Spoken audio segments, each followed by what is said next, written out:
So increasingly, brands are experimenting with alternative uses for leather. But of course, the most common remain handbags. But interestingly enough, brands are experimenting even there, Vikram. They seem to be going in the other direction and finding new fabric. Yes, there is a lot of experimentation with material across the board, especially in the luxury space. We've seen a lot of that in watches. But let's talk about handbags, because that's where we're seeing so much experimentation, so much buzz around that space.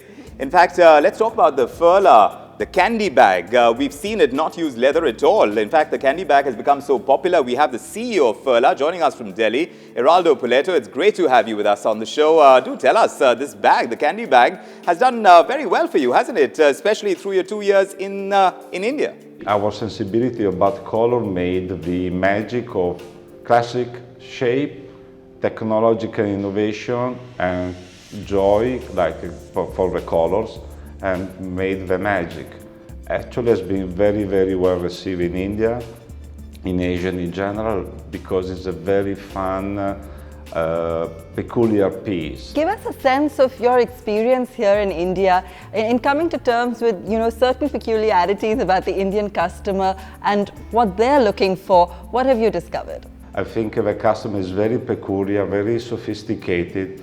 She has a very clear idea what she wants, and again, I think the key thing that we see is a very strong response to colors and the make and the decoration of the bags. You know, Eraldo, the action in India is more or less restricted to the bridge to luxury space. Do you find that happening right now compared to the rest of the world, where India is more concentrated in that space rather than real luxury? I think that what we call the premium segment is the segment that overall, I think particularly in India, has a great potential, because, okay, luxury is great, but luxury does mean by definition a very small segment of the population.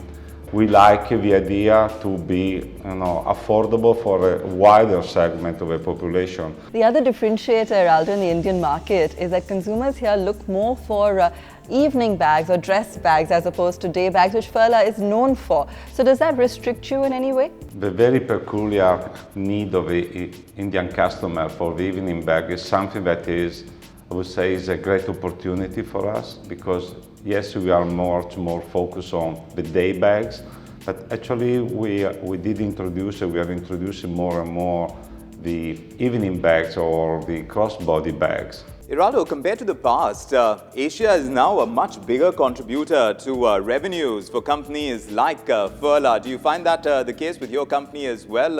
How much Asia is bringing to the table? Asia as a whole, including Japan, actually is more than 50% of Furla business. It's not necessarily that the product has been bought on their hometown or in their country, because a lot of the buying is done outside Asia, and in fact our company is organized to serve the Asian consumer outside Asia, and that is, I think, is a key asset that we have, even because the customer service is very different country by country. So I think that is the key, to look at not to look at the world by geography, but look at the world like consumer and customers.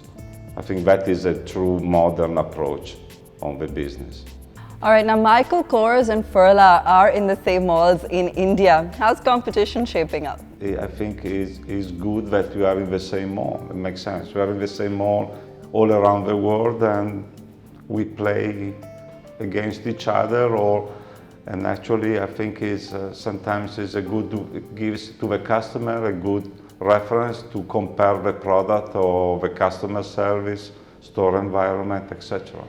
As far as your presence in India goes, you have a store in Mumbai, one in Delhi, another in Kolkata. But tell us now what the future is looking like. You're in partnership with Genesis, and you've already applied for a joint venture, and that proposal lies with the ministry. But tell us how you're seeing the future in this country. The way I see the expansion is we have a great partner with a fantastic team with a lot of experience of this market.